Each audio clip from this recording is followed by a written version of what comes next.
ஒரு அழகான பசுமை நிறைந்த காட்டில் பலவிதமான விலங்குகள் அமைதியாகவும் சந்தோஷமாகவும் வாழ்ந்து வந்தன.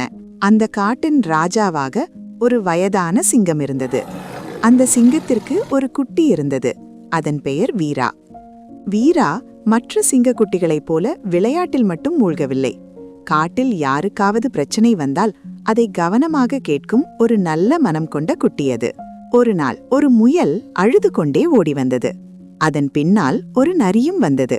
இருவருக்கும் ஒரே பிரச்சனை, உணவு பற்றி சண்டை. வீரா கோபப்படவில்லை, சத்தம் போடவில்லை. அது அமைதியாக உண்மையை தெரிந்து கொள்ள முடிவு செய்தது. மற்ற விலங்குகளையும் அங்கு கூடியிருக்கச் சொன்னது. மெதுவாக தெளிவாக ஒவ்வொரு கேள்வியும் கேட்டது. சிறிது நேரத்தில் உண்மை வெளியில் வந்தது. நரி பொய் சொன்னது. வீரா கடுமையாக தண்டிக்கவில்லை. அன்போடு ஆனால் உறுதியாக ஒரு தீர்ப்பு சொன்னது.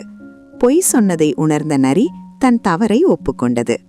அந்த நாளிலிருந்து காட்டில் விலங்குகள் எல்லாம் வீராவை மதிக்கத் தொடங்கின. இது ஒரு குட்டிதான், ஆனா உண்மையான ராஜா மாதிரி இருக்கே என்று பேசிக்கொண்டன. சில நாட்களுக்கு பிறகு வயதான சிங்கம் ராஜா பதவியை வீராவிடம் ஒப்படைத்தது. அந்த நாளிலிருந்து காட்டில் சண்டை இல்லை, பயம் இல்லை, நீதி மட்டும் இருந்தது. அப்படித்தான் நீதியுள்ள சிங்கக்குட்டி காட்டின் ராஜாவாக மாறியது. குழந்தைகளே, இந்த கதையிலிருந்து நாம என்ன தெரிஞ்சுக்கிறோம்னா, நீதி, நேர்மை, அமைதி இவையே உண்மையான ராஜாவின் அடையாளம்.